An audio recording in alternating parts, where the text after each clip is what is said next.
All right, let's jump right in with a story. So imagine you're on a trip. You walk into this gorgeous fine dining restaurant, and you're expecting warm, personal service, right? Then later, you check into a super automated hotel, and you're kind of bracing for a cold, robotic experience. But what if you got the complete opposite? A professor on a trip to Scandinavia experienced just that, and it tells us something really fascinating about technology's real place in our lives. Welcome to Wandt, an AI-narrated technology video series where we unpack lectures, research, and ideas from Professor Adam Scott Wandt at John Jay College of Criminal Justice. So let's set the scene. We're in Stockholm. The year is 2025, it's June, and Professor Wandt has just landed on his trip through Scandinavia.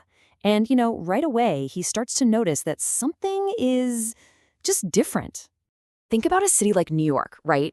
It's just a sea of headphones. Everyone is locked into their own little audio world. But in Stockholm, the professor saw the exact opposite.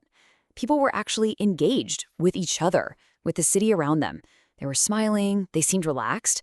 It's a pretty small detail, but it really sets the stage for a story where that human element becomes, well, everything.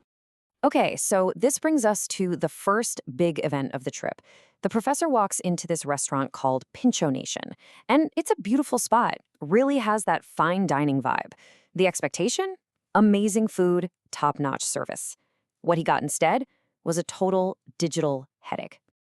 And wow, this note from him says it all. He described himself as extremely unhappy. I mean, those are strong words. You just don't expect to hear that about a meal where the food itself was actually fantastic. So what on earth went so wrong? How does a beautiful restaurant with great food create such a miserable experience? Well, here's where it all fell apart. It was all the friction the technology created. First off, you have to download an app in a foreign country on a weak signal. No fun. Then you're wrestling with SMS authentication codes that just won't show up. It took him 10 minutes to just get the thing working. And remember, this is a technology professor. And the work isn't even over. Once your food is ready, you have to get up and get it yourself. Same for the drinks. Every single time.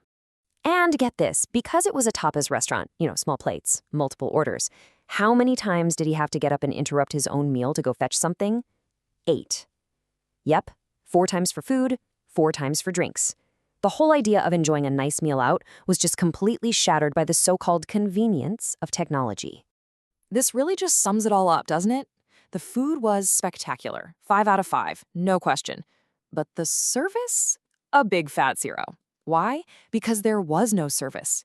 He was the service. The technology didn't make the experience better. It just awkwardly ripped out the core human element of hospitality.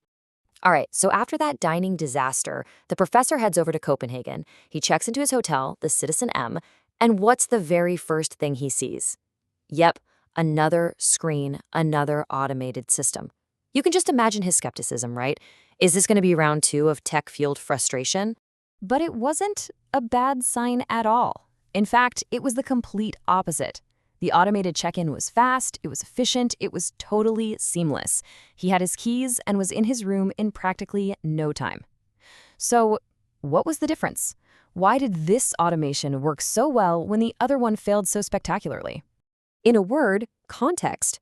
In the privacy and comfort of his own hotel room, the technology wasn't some frustrating barrier to get through. It was actually a fun, empowering tool. He had this iPad mini that controlled everything. The lights, the color of the lights, the blinds, the TV. It wasn't a chore he had to finish before he could relax. It was part of the relaxing experience. It was playful. And just as a final little reminder of how context can sour things, the Wi-Fi on his flight home completely failed. It's just another perfect example of technology adding friction right at the moment when you're counting on it to be smooth. So what's the big lesson from this whole journey? Well, it's a simple idea, but it's a really powerful one. When it comes to technology, context is absolutely everything. And this breaks down the difference perfectly. The restaurant tech was disruptive. It replaced a key human moment, just talking to a waiter, and it added a ton of friction. It felt totally out of place. The hotel tech, on the other hand, was supportive. It enhanced a private moment, it removed friction, and it even added a little element of fun. See the difference? One made you work for the technology, the other made the technology work for you. So, this brings us to the big question for all of us, really. As we go about our own digital lives, it's worth asking, when does the technology you use actually serve you? And when do you find that you're serving it? It's something to think about the next time you're asked to download an entire app just to order a cup of coffee. Like, follow, I subscribe for more deep dives into emerging technology, digital investigations, and the ideas shaping our future. And remember, stay curious and want knowledge.